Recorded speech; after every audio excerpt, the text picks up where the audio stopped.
বাসায় যদি একটি মাত্র নুডলসের প্যাকেট থাকে তাহলেই কিন্তু বিকালের ঝটপট একটা মজাদার নাস্তা আপনি এই এক প্যাকেট নুডলস দিয়েই তৈরি করে নিতে পারবেন।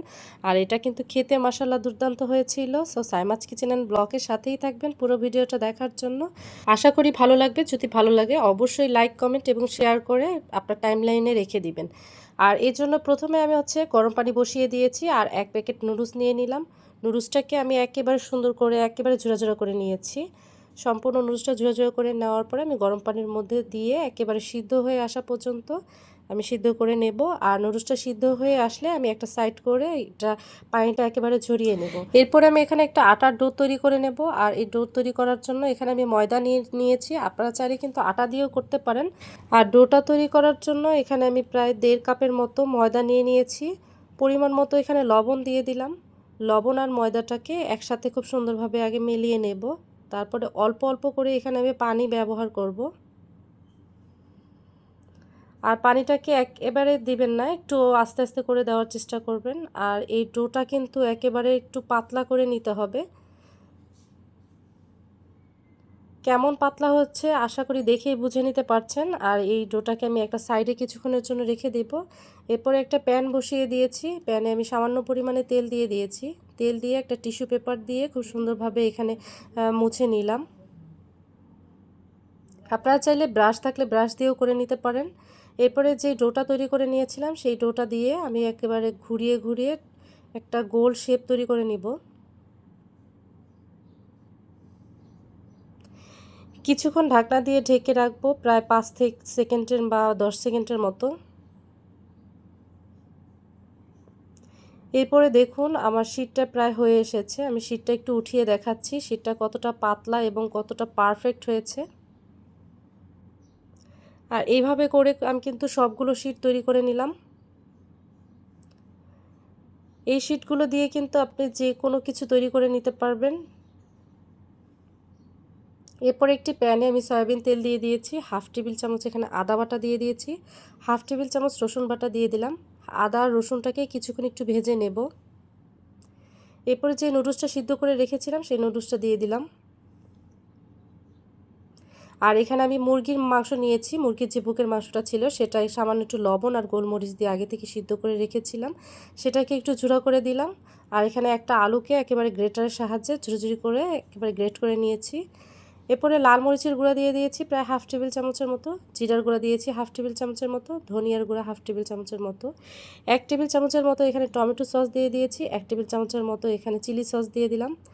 আর কালো গোলমরিচ দিয়ে দিয়েছি প্রায় 1 টেবিল চামচের মতো, আপনারা চাইলে সাদা গোলমরিচটাও দিতে পারেন। এরপরে সয়া সস দিয়ে দিয়েছি প্রায় 1 টেবিল চামচের মতো। আর এখানে আমি গাজর দিয়ে দিয়েছি। গাজরটা আমার ফ্রোজিং করা ছিল তাই আমি গাজর কুচিটাও দিয়ে দিয়েছি। সামান্য পরিমাণে লবণ দিয়ে দিলাম, যেহেতু সস দিয়েছি লবণটা একটু বুঝে শুনে দিতে হবে। এরপরে যে নুডলসের মশলাটা ছিল সেই মশলাটা দিয়ে দিলাম। দিয়ে একেবারে সম্পূর্ণ মশলাগুলোকে খুব সুন্দরভাবে একটু নেড়েচেড়ে নেব।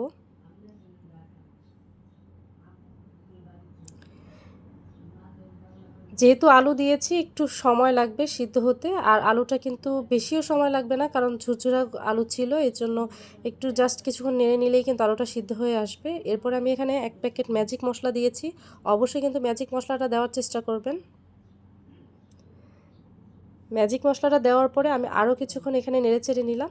আর এটা কিন্তু পানি দেওয়া যাবে না, সময় নিয়ে কিছুক্ষণ ভেজে নিলেই কিন্তু হয়ে যাবে। এই পর্যায়ে আমি কাঁচা পেঁয়াজ দিয়ে দিয়েছি, অল্প পরিমাণে কাঁচা পেঁয়াজ দিয়ে দিলাম। এরপরে কাঁচামরিচ কুচি দিয়ে দিয়েছি, ধনিয়া পাতা কুচি দিয়ে দিলাম।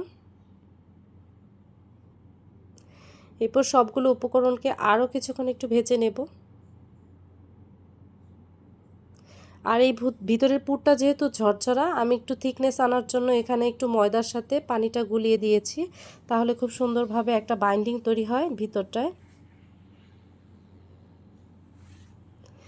এরপরে কিছুক্ষণ নেড়েচেড়ে নিলাম। আর একেবারে যখন একটু থিকনেস চলে আসবে তখনই কিন্তু একেবারে রান্নাটা আমার কমপ্লিট হয়ে আসবে। এরপরে কিছুক্ষণ নেড়েচেড়ে একেবারে শুকনো শুকনো করে আমি নামিয়ে নিব। একটা সাইড করে রেখে দেব ঠান্ডা হয়ে আসা পর্যন্ত। আর এইদিকে যে শিটগুলো তৈরি করে রেখেছিলাম সেই শিটগুলো দিয়ে দিলাম। শিটগুলোর আমি ভিতরে এই যে পুরটা তৈরি করেছি সেই পুরটা দিয়ে দিলাম। আর এইদিকে আমি হচ্ছে গিয়ে একটু আটাকে একটু পানির সাথে গুলিয়ে একটু থিকনেসের মতো যা আঠা তৈরি করে নিয়েছি, যাতে হচ্ছে গিয়ে যে রোলটা তৈরি করব রোলটা যেন একেবারে ছুটে না আসে। এজন্য সাইডভাবে আমি চতুর সাইডে কিন্তু একেবারে লাগিয়ে নিলাম। আর এভাবে কিভাবে করে ভাঁজ করছি আসলে দেখেই বুঝে নিতে হবে। এইভাবে করে আমি ভাঁজ করে নিলাম। আর ভাঁজ করে নিয়ে যেভাবে রোল হয় আর কি, রোলের শেপ অনুযায়ী শেপ দিয়ে দিলাম। এটা যেন খুলে না যায়, আপনার কিন্তু পারফেক্টলিভাবে এটা করে নিতে হবে, না হলে কিন্তু খুলে যাওয়ার সম্ভাবনা থাকতে পারে। আর একে একে আমি সবগুলো তৈরি করে নিয়েছি। এরপর একটু ময়দাকে সামান্য পরিমাণে পানি দিয়ে একেবারে তরল করে নিয়েছি। আপনারা চাইলে কিন্তু এ পর্যায়ে ডিমের মধ্যেও দিয়ে দিতে পারেন, তবে ডিমের মধ্যে দিলে ফেনা ক্রিয়েট হয় যখন ভাজতে যাবেন।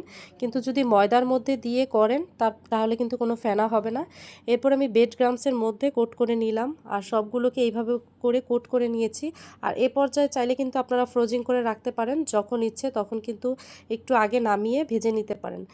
এরপর একটা প্যানের মধ্যে আমি তেল গরম করতে দিয়েছি, আর তেলটা কিন্তু আমি গরম একেবারে মৃদু আঁচে তেলটা গরম করে নিয়েছি, কারণ এখানে কিন্তু হাই হিটে তেলটা গরম করা যাবে না। যদি হাই হিটে আপনি গরম করেন তাহলে আপনি যখনই এইটা চুলার মধ্যে আপনি এগুলো দিয়ে দিবেন তখনই কিন্তু আপনার ব্রেড ক্রাম্বস থাকার কারণে পুড়ে যাবে।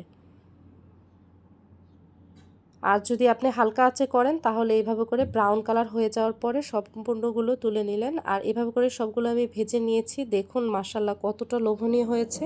মাঝখান দিয়ে একটু কেটে দেখিয়ে দিয়েছি কতটা পারফেক্টলি হয়েছে। আর এটা কিন্তু এটা খুবই সফট থাকে, একেবারে আপনি যদি সারাদিন রাখেন বা পরের দিনও রাখেন তাহলে কিন্তু খুবই সফট থাকবে, এটা কিন্তু ক্রিস্পিনেস হবে না। আর যেহেতু সফট থাকে খেতেও কিন্তু মাশাআল্লাহ খুব ভালো লাগে। আশা করি ভিডিওটি ভালো লেগেছে। যদি ভিডিওটি ভালো লাগে অবশ্যই আমাকে জানাবেন, আর আমার মতো করে একবার তৈরি করে দেখবেন, খুবই ভালো লাগবে। আজ এই পর্যন্ত, সবাই ভালো থাকবেন। আসসালামু আলাইকুম।